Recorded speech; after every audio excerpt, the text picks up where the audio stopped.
Okay, we've talked about plotting with pandas, we've talked about plotting with Matplotlib. We also talked about plotting, creating multiple plots in one single figure.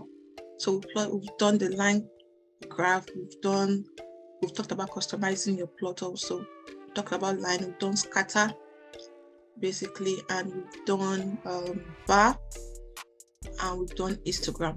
So now let's plot this different graph type in our subplots where we have different plots. So let's just see how that goes. So we want to plot multiple things. So do fig comma axis equals to plt dot subplots. Basically we have n rows. Just copy this please so that I type in this again. Okay, so now we want to plot different things. Yeah, basically, so on the first one, so in our axis 0 0, let's plot the line graph. Dot plot x. So let's create what our x now. Whatever our x was. Let's see what was our x. So let's just, we're plotting this basically. So let's just run this. So let's plot x bar 2. So we just want to create this again. So say 0 1. What do we want to plot here? The plot, or let's plot our scatter. Plot my scatter, and I could plot. I have my. So let's go and plot. Let me see, what do I want to plot? Yeah, I want to plot my bar. So I could just copy this x dot bar. Then the last one, ax dot, not dot now, 1 1. Just plot our histogram.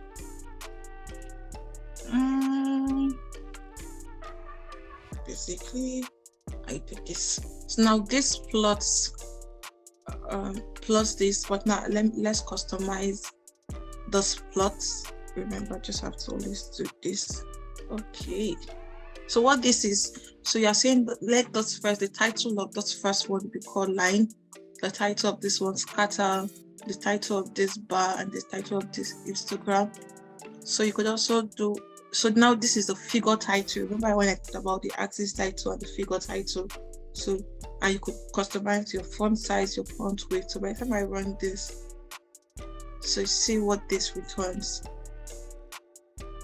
So you have the title of the plot of the figure, then you have your different plots as your subplot. So with this, you can plot multiple things in just one image. In just one image, basically. Then you can also save these plots. So you just do your fig.save. So if I do fig dot save, then you give it the name you want to save it as. And just call it my plot. Basically, then your plot.png. So it depends on this extension. You could do .png. By the time I run this, it saves it to. So if I come back to my folder, you'll see my plot opened here. So this is it. It saves it. So if you want to, maybe let me create a new folder. A new folder called images. So if I want to save my plots to that folder called image, rather than doing it, I could just do, since what do I call it now? Images, and do this. Shows that where this is, look for the image folder and save this. Basically, so if I come back here and open my image, I see this saved. So that's how you save your plot. So you create your plots and you save your plot as this, whatever you want to call it. So you can also come here and say, okay, I can right click and copy image, save image, basically, but this just does it for you as a code.